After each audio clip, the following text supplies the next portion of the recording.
Exactly ये तो लग रहा है तैयार बैठा है भारतीय मीडिया, भारतीय गवर्नमेंट, तमाम लोग, कोई प्लान्ड मामला लग रहा है। जी बिल्कुल, बिस्मिल्लाहिर्रहमानिर्रहीम, thank you very much for the invite. इसमें कोई शक नहीं है कि दिस इज़ अ प्लान्ड और and very craftly they have tried to execute it, जो हो नहीं पाया शुरू में। बट आई थिंक जिस तरीके से ये स्टेप वाइज चीज़ें एप्लीकेशन हुई हैं, पहले एक इंसिडेंट कराया गया, उसके बाद उसके ऊपर एक मीडिया कैंपेन लॉन्च की गई, जेडी वैंस का यहाँ पर होना, अमेरिकन अप्रूवल कह लें या उनकी प्रेजेंस में, ताकि उनको दिखाया जाए कि हमारे साथ क्या हो रहा है। अब ये देखना फ्यूचर में पता चलेगा कि जेडी वैंस को ये उस वक्त दिखाया गया या पहले बताया गया और फिर करा के उनको दिखाया गया। तो ये चीज़ें, हाँ, वो उसको देखना होगा कि ये कैसे हुआ। फिर ख़ुद सऊदीया में बैठे हुए हैं, दोनों की कंट्रीज़ हैं, सऊदी अरेबिया मिडल ईस्ट और इस रीजन में, और पाकिस्तान के साथ, और जो वाशिंगटन का रोल है वो भी हम समझते हैं कि ये दोनों की कंट्रीज़ हैं और दोनों की कंट्रीज़ को सिलेक्ट किया गया। फिर अगेन वही इलाका तकरीबन 350 से ज़्यादा किलोमीटर दूर वो इलाका है जहाँ पर ये ऑपरेशन, ये ड्रामा रचाया गया है। और सबसे बदनसीब तो मैं ये कहूँगा कि हिंदुस्तान की अपनी आवाम है, हिंदुस्तान के वो लोग हैं जिनके ऊपर एक जुनूनी एक हुकूमत बिठा दी गई, एक जुनूनी शख्स बिठा दिया गया, एक जुनूनी गवर्नमेंट बिठा दी गई, एक जुनूनी पार्टी बिठा दी गई जो हिंदुत्व की पार्टी है। देखिए, हिंदू मज़हब को मैं बुरा नहीं कहता, हिंदू हमारे पास भी रहते हैं वहाँ पर, लेकिन एक पार्टी का एक माइंड सेट है, उसकी एप्लीकेशन की गई है। ये आप स्टडी ज़रूर कीजिएगा कि बीजेपी की भी स्टडी कर लें इनकी पॉलिसीज़ की, और जो लिक्विड पार्टी है इजराइल के अंदर उनकी भी। तो ये एक ही किस्म का ब्लूप्रिंट दोनों रीजन्स में लगाने की कोशिश की जा रही है, और पाकिस्तान के ऊपर इसकी एप्लीकेशन है।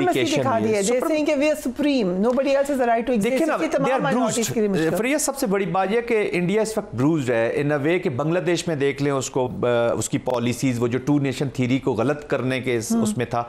तो इस रीजन के तमाम मुसलमान, चाहे वो भारत के अंदर रहते हैं या भारत से बाहर रहते हैं, जो पाकिस्तान में है, बांग्लादेश में है और मुसलमान है, और ख़ास तौर पे भारत के अंदर रहने वाले मुसलमान, अभी पिछला 2024 का जो हेट स्पीच की जो या हेट का जो एनालिसिस आया है, जो यूएन की रिपोर्ट्स हैं, उसमें इट हैज़ एनहांस्ड, और 86% के करीब तो वो मुसलमानों के खिलाफ है। वक्फ बिल को देख लें, एंटी मुस्लिम लॉज जो वहाँ पे पास हुए हैं, और फिर कश्मीर को देख लें। और अगर ये जिस तरीके से अभी ये बता रहे हैं कि जी कश्मीर के अंदर से ये एक ग्रुप बना है, तो आपका क्या ख्याल है कि जिन कश्मीरियों की आपने 90,000 लाशें गिरा दी हैं, जिन माओं के उनके बच्चे छीन लिए गए हैं, जिनके औरतों के सुहाग छीन लिए गए हैं, आप 90,000 लोग आपने मार दिए हैं, जिनके बहन बेटियां आप रोज़ाना रेप करते हैं, जिनको आप रोज़ाना पनिशमेंट्स दे रहे हैं, और आप अपने दूसरे लो माइंडेड जो आपके लीडरशिप है वो दूसरे लोगों को कह रहे हैं कि सूबों के लोगों को, स्टेट्स के लोग कह रहे हैं कि इन कश्मीरी औरतों से शादियां करो ताकि तुम कि इतनी गिर सकते हैं। तो वो कश्मीरी क्या उनको फूल पेश करेंगे? वो फ्रिक्शन नहीं करेंगे। गाजा के बच्चे जब वो मुकाबला बंदूकों का नहीं कर सकते तो वो पत्थर जरूर फेंकते रहे, तो फ्रिक्शन तो रहेगी। और ये देखिए फरिया, मैं इसके कहता हूं कि पैनिक होने की जरूरत नहीं है पाकिस्तान को। This is war is already on. लोग कह रहे हैं ना कि अभी जंग का कोई खतरा, जंग तो ऑलरेडी ऑन है। हम तो रोजाना इस प्रॉक्सी वॉर के हमने तो कई लाशें गिराई हैं। मैं तो कहता हूं कि पाकिस्तान की गवर्नमेंट, हमारा स्टांस थोड़ा सा, हमने शायद थोड़ा सा naive approach to be very honest थी कि हम इसको बर्दाश्त करते रहे। तो मैं ये जो 26 जाने गई हैं, मैं इनको भी अफसोस है मुझे, ये एक्ट ऑफ टेररिज्म है, हम इसको मानते हैं, लेकिन इसका किसी रिलीजन से, पाकिस्तान से कोई ताल्लुक नहीं, क्योंकि हमें जितना दर्द पता है इस टेररिज्म का शायद ही दुनिया को पता हो। लेकिन ये जो मैं एक आखिरी बात करूंगा फरिया क्विकली, कि ये जो स्टोरी लिखी है, ये जो ड्रामा रचाया है और जो ड्रामा लिखा है, जिस पेन से लिखा गया है, इसके अंदर हिंदुस्तानियों का अपना खून उनकी अपनी हुकूमत ने डाला है स्याही के तौर पर। ये हिंदुस्तानियों के खून से ये ड्रामा लिखा गया है। और मैं आवाम से कहूंगा हिंदुस्तान की कि वो बजाय ये जो मीडिया ना, this is not the true reflection of the people of war. जब छिड़ेगी खुदा ना खासा और आगे ये जाता है, अभी आपने पानी का कर दिया, ये डिप्लोमेटिक कर दिया, ये जब आगे जाएगी तो जो इंडिया के अंदर इकोनॉमिक्स हैं, जो एक्टिविटीज़ हैं, बहुत सारी चीज़ें चैलेंज होंगी, वहाँ के लोगों की ज़िंदगियाँ चैलेंज होगी। These are two nuclear countries. ये गाजा और इजराइल नहीं है, ये पाकिस्तान है, ये हमास नहीं है, ये पाकिस्तान फौज है और ये पाकिस्तान की अवाम है जो इंडिपेंडेंट सॉवरन है, उसने किसी और मुल्क की तरफ नहीं देखना, अपनी पॉलिसीज लगानी है। This is not at all a very good situation for the region और ये भारत के लिए भी उतना ही खतरनाक है जितना पाकिस्तान के लिए। इनकी जनूनियत, ये अपना इन हाउस इन्होंने ठीक करना है, अपनी चीज़ें ठीक करनी, अपनी सियासत के लिए अपने दो मुल्कों की, दो रियासतों को आई थिंक इस नहज पे ले जाना, it's extremely dangerous. Right Abdul अगल साहब, thank you so much for being on the programme. ये कहाँ तक मामला आपको जाते हुए नजर आ रहा है? जिस तरीके से भारत ने रिएक्ट किया है, आपको क्या लगता है? उनके मीडिया ऑलरेडी कह रहा है कि अटैक करें, डेट तक दी गई मई के किसी अवाइल में हम किसी वक्त करेंगे रिटेलिएट। माइकल कुगलमैन ने ट्वीट की कि अगर रिटेलिएट करता है भारत तो अमेरिका की तरफ से शायद कोई ज़्यादा रेजिस्टेंस भी ना आए। सो एग्जैक्टली कहाँ तक जाएगा ये मामला? बिस्मिल्लाहिर्रहमानिर्रहीम, बहुत शुक्रिया आपका। देखिए, भारत ने ये जो सारे काम जो बहुत हेस्टली कर रहा है उसकी वजह है भारत का जो ये ड्रामा है। क्योंकि सबसे पहले तो आपका ये सवाल था कि ये बड़ा अफसोसनाक वाकया हुआ। पहली बात ये है कि क्या ये वाकया हुआ या नहीं हुआ, क्योंकि वाकया हुआ तो फिर उसकी फुटेज दिखाने के लिए तो मेरे ख्याल में तमाम मीडिया को इजाजत होनी चाहिए थी, जबकि नरेंद्र मोदी ने कहा कि वहां मीडिया नहीं जाएगा।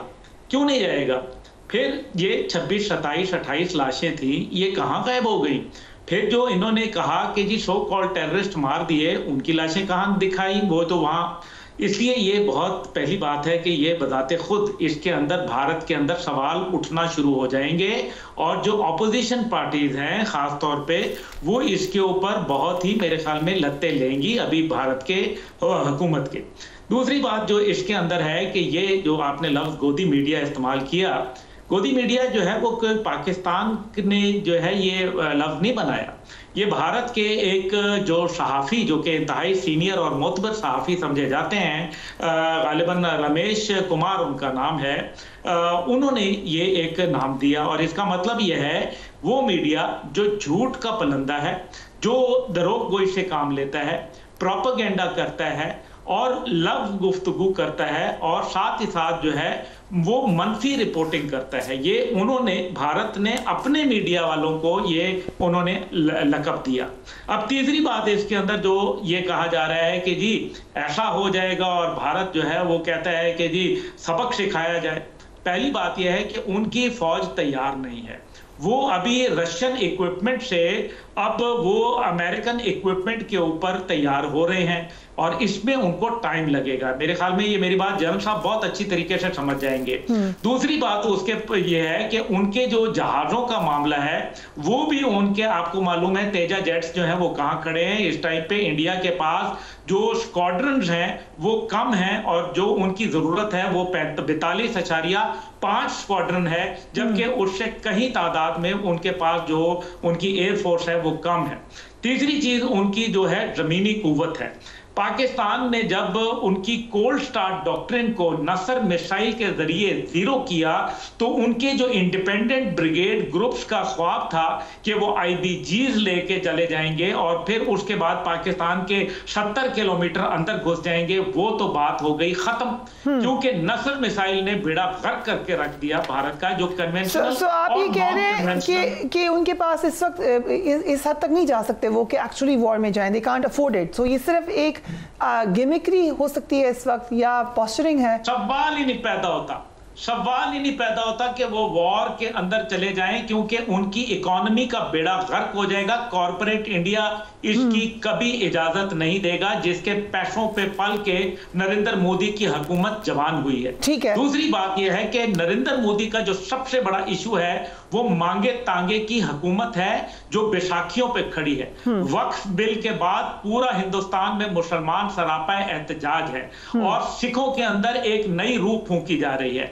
तीसरी दफा जो है वो नक्सलाइट मूवमेंट्स है जो 7 स्टेट्स के ऊपर जो है रेड कॉरिडोर बना के बैठे हैं। भारत की फॉल्ट लाइंस हैं, उनके ऊपर वो कभी नहीं सोच सकता कि पाकिस्तान पे बराह रास्त कोई जंग करे।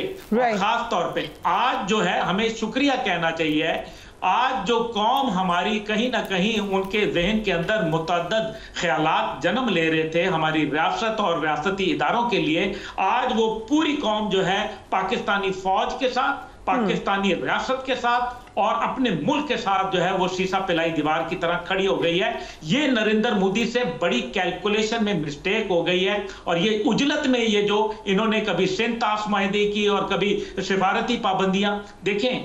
फिर ये बात तो एक बड़ी तय है, मैं आपकी इजाजत से एक बात बड़ी तय है कि पहली बात है कि यूनिलैटरली ये मुआहदात खत्म नहीं किए जा सकते, इसमें इंटरनेशनल गारंटर्स, वर्ल्ड बैंक और दीगर मौजूद होते हैं। दूसरी बात यह है कि इस किस्म के मुआहदात अगर आप करेंगे और आप समझेंगे कि पाकिस्तान खामोश रहेगा, तो वो दिन गए जब खलील खान फाख्ता उड़ाया करते थे। पाकिस्तान रिटेलिएट करेगा और पाकिस्तान जो है जिस तरह से रिटेलिएट करेगा वो भारत सोच भी नहीं सकता और वो बर्दाश्त भी नहीं कर पाएगा। राइट, पाकिस्तान रिटेलिएट करेगा, ये बात ठीक है। जनरल साहब, जैसे आप दोनों का ये ख्याल है कि इस वक्त अफोर्ड नहीं कर सकता भारत के वो ऑल आउट वॉर में जाए, क्या एक तासुर दिखाना है भारत को इस वक्त दुनिया में कि हमें इधर से थ्रेट है? क्योंकि प्रेशर भारत पे पड़ रहा था टैरिफ के हवाले से भी, चाइना का भी प्रेशर है, अमेरिका का भी प्रेशर है। सो क्या एक पोस्चरिंग ये भी हो सकती है इस वक्त कि देखें हमें तो यहाँ से थ्रेट है, तो हम अभी आपके मामले को ज़रा होल्ड पे रख रहे हैं? मैं इसको थ्रेट भी है और मैं इसको मैं ये बताना चाहूँगा कि देखिए भारत ने पाकिस्तान के खिलाफ एप्लीकेशन किस चीज़ की हुई है? हाइब्रिड वॉर की। पाकिस्तान को जब उसने रीड किया है कि जो कन्वेंशनल वॉर है उसके बीच में पाकिस्तान एस्केलेशन लैडर पे मुझे मैच करता है, कई दफ़ा उससे ऊपर चला जाता है। जब भी इंकर्जन्स हुई हैं, जो भी पास्ट में हुआ, पाकिस्तान ने रिटेलिएट किया और क्विड प्रो को, चाहे टेक्टिकल लेवल का, चाहे एक फायर रेड हो अक्रॉस दी LOC किसी पोस्ट के ऊपर या आपके कोई मिसाइल फायर की जाए, तब तक पाकिस्तान क्विड प्रो को में जाएगा। We can't afford, Pakistan afford ही नहीं कर सकता कि रिस्पॉन्स पे ना जाए, वरना जो faith of the nation in the armed forces और जिसके लिए बनाई गई है, तो और किसके लिए बनाई गई है, तो पाकिस्तान रिस्पॉन्स करेगा। वी विल फाइट और अल्हम्दुलिल्लाह उसमें पाकिस्तान डोमिनेट भी करेगा। ये भी उनकी भूल है कि Pakistan, it is not the numbers. देखिए कैपेसिटी, कैपेबिलिटी, दो चीजें होती हैं फोर्सेस के बीच में, बट मोस्ट इंपॉर्टेंट चीज होती है will to fight and will to implement the policy. वो पाकिस्तान ने विल पास्ट में शो की है, कल भी शो की थी, आज भी शो करेगा और मुस्तकबिल में भी शो करता रहेगा। देखिए पाकिस्तान के साथ इस भारत ने रहना है, ये हमारा नेबर रहेगा, ये इसी तरह का रहेगा, इसी के दाएं बाएं घूमता रहेगा जब तक इसको रियलाइज नहीं होता। अफगानिस्तान है, वो भी ऐसे ही नेबर है, हमारे साथ रहेंगे। तो आप पाकिस्तान को ये जो रियलिटीज़ है ना, इनके साथ आगे चलना और फ्यूचर का कोर्स पकड़ना है। दूसरी मैं जो बात करना चाह रहा था वो ये था कि भारत ने पाकिस्तान के खिलाफ एक हाइब्रिड की एप्लीकेशन की हुई है फ्रिया। वो उसको प्रॉक्सीज को यूज कर रहा है, वो TTPs को यूज करता है, BLA को यूज करता है, BRA को करता है, सोशल मीडिया वॉरियर्स को यूज करता है, वो डिजिटल टेररिज्म करता है। तो उसने, और फिर वो दुनिया में उसका जो एक तासुर बन चुका है कि वो इंटरनेशनल ट्रांसनेशनल टेररिज्म उसका इंस्ट्रूमेंट ऑफ पॉलिसी बन गया। चाहे वो निजर सिंह का कत्ल हो कनाडा में, चाहे गुरवंत सिंह का प्लानिंग हो अमेरिका में, अमेरिकन अदालतें उन्हें इम्प्लीकेट किया सबूतों की बुनियाद पर। दैट्स वाई अमित शाह को उन्होंने इम्प्लीकेट किया है। जो अमित शाह वहां पे बैठे उसको अमेरिकन अदालतों ने कहा कि जी ये इसके पीछे इसका पूरा हाथ है। तो कहने का मकसद ये, उसको छुपाने के लिए, उसके ऊपर पर्दा डालने के, उसने अपने आप को विक्टिम कार्ड, वो जो पुरानी इनकी टैक्टिस है, जो इनकी ज़हनियत है, जो इनका कल्चर है, विक्टिम कार्ड खेलने की कोशिश की है। मैं ये मोदी की बात कर रहा हूं और बीजेपी की बात कर रहा हूं, क्योंकि भारत के अंदर भी रहने वाले जो पुरअमन, अक्लमंद, बाशऊर भारतीय हैं, वो भी जंग नहीं चाहते। वो एक वही अपनी जंग को खींचेंगे। देखिए कश्मीर इनजस्टिस की कहानी है, 7 सिस्टर्स इनजस्टिस की कहानी है, what ever is happening in, तो ये सारी, तो इन चीजों को कवर डालने के लिए अपने आप को उसने शोकेस कर रहा है अमेरिका के आगे कि look I am the country जो तुम्हारा वॉच डॉग है पूरी दुनिया के सामने, पूरी दुनिया के। देखिए ना वाशिंगटन से तो फायदा उठाना चाहता है ना, चाइना की बोगी खड़ी करके। चाइना के भी अभी तक तो हमने कोई ऐसे अजाइम नहीं देखे किसी के खिलाफ, पाकिस्तान के भी कोई, तो वाहिद भारत है जिसके अजाइम है मुख्तलिफ मुल्कों के खिलाफ हैं, ये पाकिस्तान के खिलाफ नहीं है। अभी बांग्लादेश के अपने स्टूज को जैसे उन्होंने छुपाया हुआ है, जैसे श्रीलंका में हमने इनकी एप्लीकेशन देख ली है, नेबरहुड में सारी देख ली, सारे इनके खौफ से डरे हुए हैं। पाकिस्तान के तो ऐसे डिजाइन नहीं है, चाइना के भी कोई ऐसे, तो चाइना के जो कंपिटेटर है वाशिंगटन का जिसको समझते हैं, तो उसके लिए वो उस गाब में ये भी टेसिट अप्रूवल चाहता है कि मैं मीनवाइल पाकिस्तान को इतना सप्रेस करूं कि पाकिस्तान पॉलिसी कैप्चुलेशन की तरफ चला जाए, ये कश्मीर से रिग्रेस कर जाए, कश्मीर को भूल जाए और अपने न्यूक्लियर को जमा करा दे।